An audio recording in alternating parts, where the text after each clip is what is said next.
Our next storyteller this evening is Reineke. We are thrilled to have her here this evening. She's going to tell us a story about what drew her to make a difference in the lives of the people who try to cross the desert. Robin?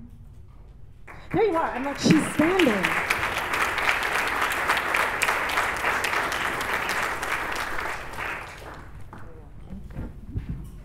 Hi, good evening. Can you hear me okay? Keep it close. Keep it close. Keep it close. Okay. So this story starts with happy hour at the Shanty in Tucson, Arizona. I don't know how many of you have ever been to the Shanty in Tucson.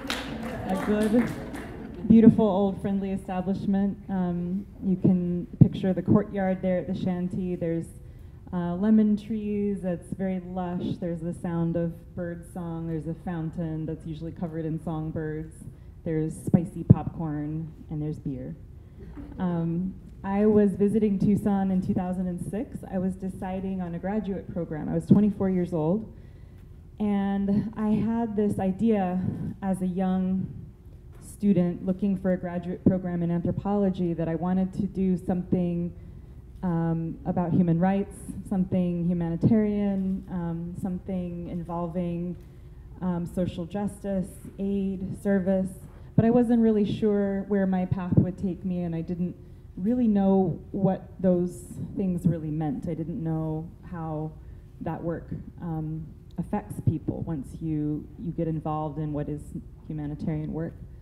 And I was meeting Bruce Anderson, Dr. Bruce Anderson, the forensic anthropologist of the Pima County Office of the Medical Examiner. I really didn't know who he was, but I understood that he was a forensic anthropologist, and they study bones, and they're the part of anthropology that gets involved when there's a crime or when someone is unidentified and skeletal.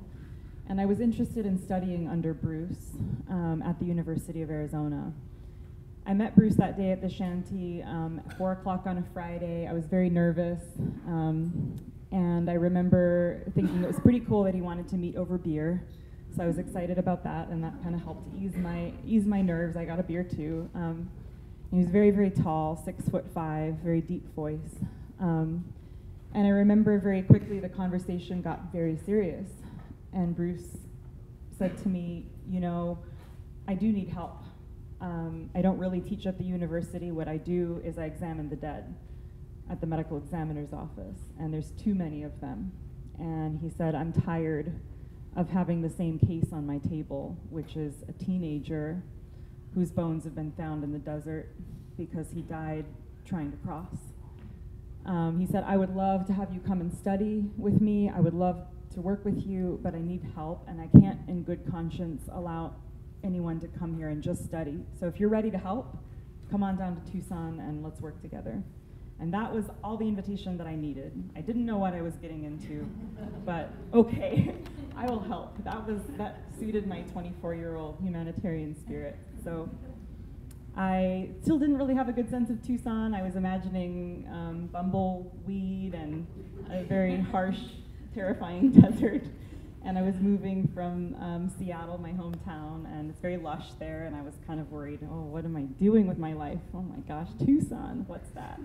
And I moved down to Tucson, and then as I started graduate school, I started also volunteering with Bruce at the medical examiner's office.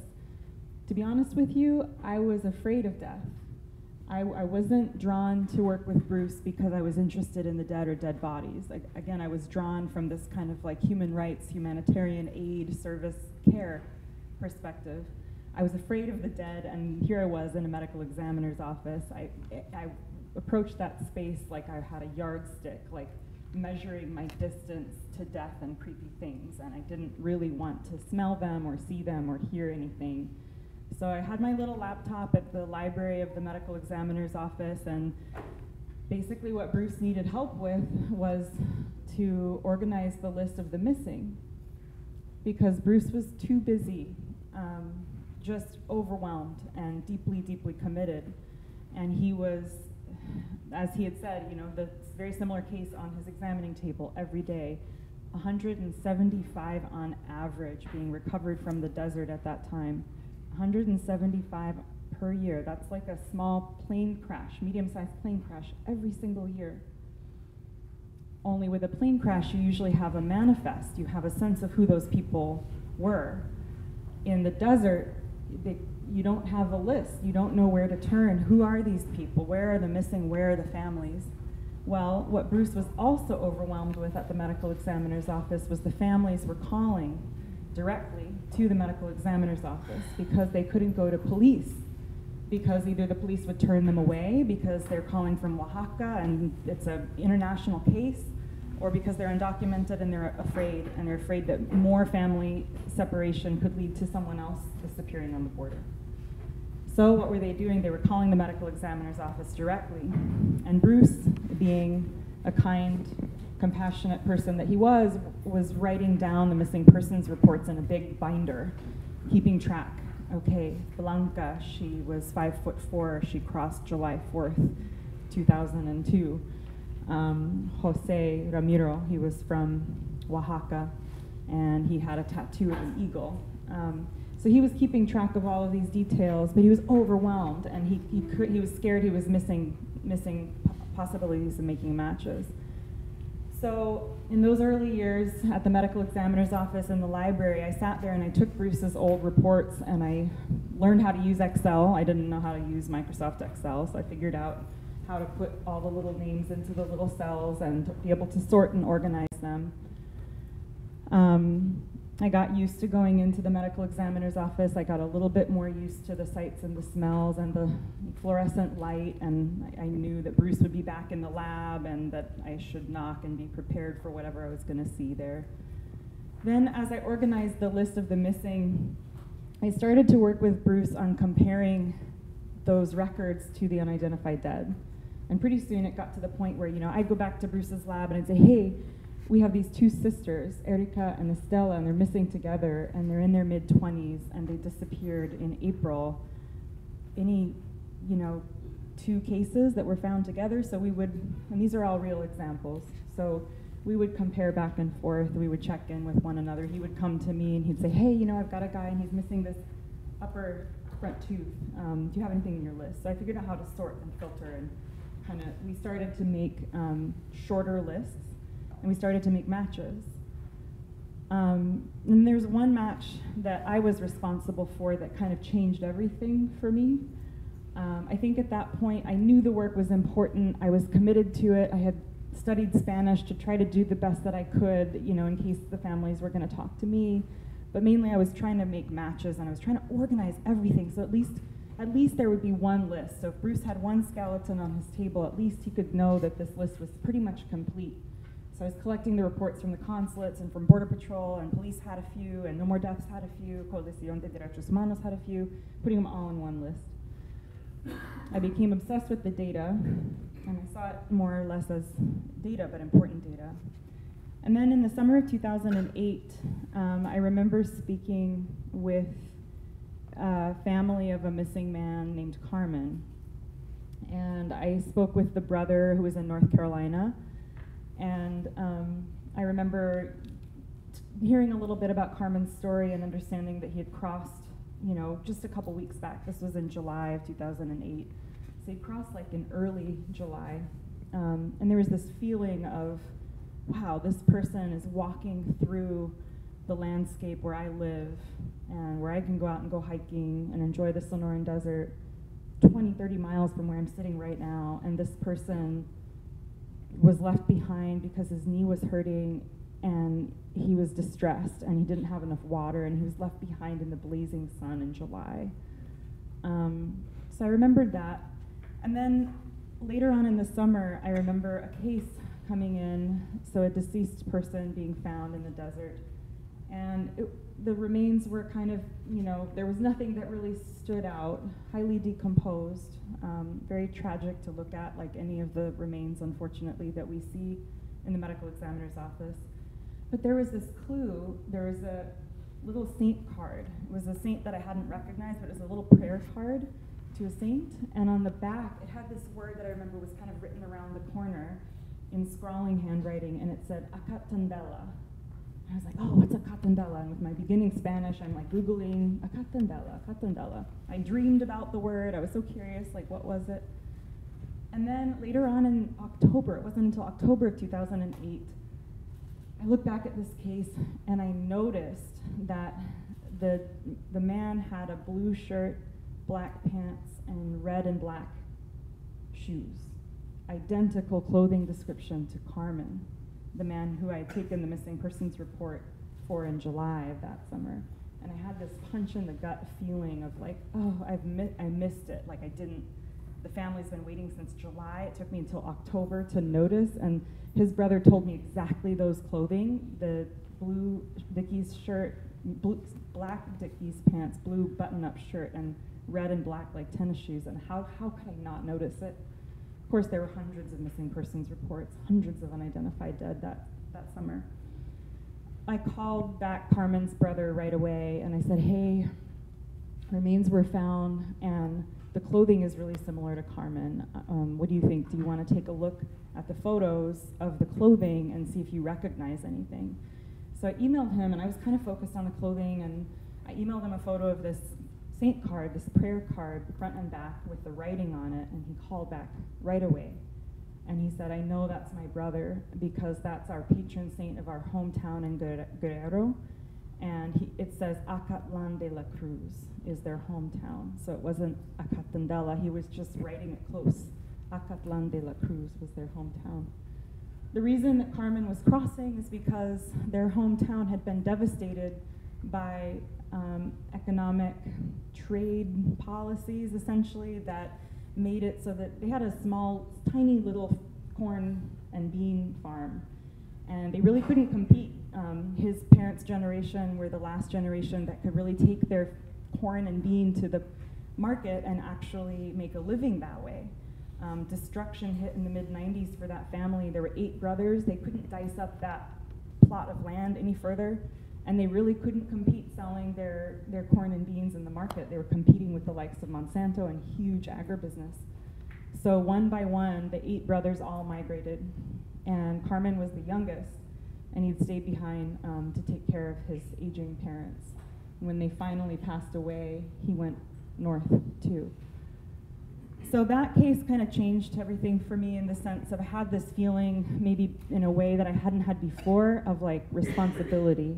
And I felt that this crisis was so big and way too big for me, and it needed something bigger. And it was not good that it was an accident that I happened to notice these blue shirt and black pants. It was not good enough that could have slipped through my fingers. So that's when we decided to found Colibri Center for Human Rights, to really create a place, a safe place for families to call. Families like Carmen that needed to get information and not have to go to the police and feel afraid of being deported while they're already going through the experience of knowing that it's very likely that their little brother is dead in the desert and alone and uncared for. So we started Colibri really to help families like Carmen's. There are sadly thousands. We don't have even good numbers. Colibri's database contains records for about 2,500 people who've disappeared. Another 8,000 to 9,000 bodies have been found along the entire US-Mexico border over the last 20 years. And those numbers come from Border Patrol, and they're not really very complete. They only include the cases where Border Patrol was involved. So there's numerous counties in South Texas that are finding bodies, and those are not really a part of that count. But these are not numbers. These are people like Carmen, and they're people that are searching for years without information about their missing loved ones. The crisis is still too big. Colibri is still tiny. We're a team of 4 very devoted people. We work with the families. We still work with Bruce. We're doing everything that we can do to connect the dots, to partner with the families so that their stories come out, so that people understand. People like Carmen are not trying to do anyone harm. They're doing the best that they can. They're fleeing their own hurricane. You know, they're coming because it's the last choice, not the first choice. last month, only just a couple weeks ago, I was in New York City with the Colibri team, and we were meeting with relatives of the missing face-to-face. And we now finally have some funding to be able to collect DNA, which is really powerful, because you can imagine that with hundreds of skeletal remains and decomposed remains and hundreds of missing people, it's very hard. So those clues, the fact that it came down to, these clothing, and even then it took DNA to identify Carmen. Now we finally have some funding to be able to go collect the DNA from the families and send that to the lab where it can be compared against the unidentified dead. And when I was in New York, I met with Karen, who's a young woman who, right around the same time that I helped to identify Carmen's body, I talked with Karen about her missing mother. Karen is Peruvian, and her mother crossed in 2009, and we still have no clues, no leads on her mother's whereabouts. Her mother is still missing. But there was something very powerful about seeing Karen again nearly 10 years later in New York, and being able to collect her DNA and help her in her search in this very intimate way, that this little piece of her will go to the search for her mom, and maybe, just maybe, it'll be the thing that finally brings her mom home. But it felt really good to see Karen and to see that she's okay and that she's thriving. She has a degree in electrical engineering. She's funny, she's beautiful, she's working on buying a house. She misses her mom. It tears her up that she doesn't know where her mom is, but she's never gonna stop searching. And as long as she's searching, I will be there too, and so will Colibri. We're not just searching for Karen's mom, we're not just searching for Carmen, but we're searching for better solutions. We already have a wall. We know it's killing people. We have a wall and it's killing people, and we can do better. We can do better for people like Carmen and people like Karen. There are better solutions. And one of the biggest steps that we can take is just to acknowledge the unique, individual, irreplaceable lives. And that's what we do at Colibri. Thank you.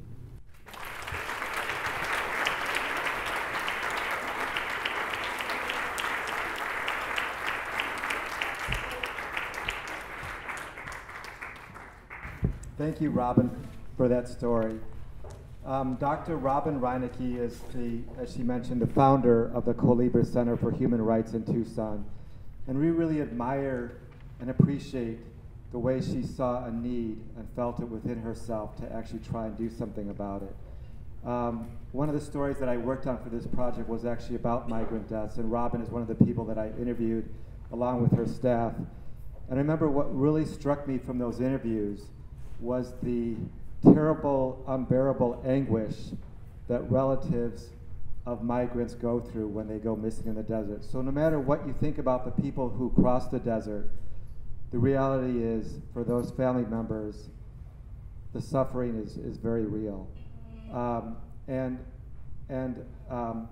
I really admire the way Robin so capably took on this calling.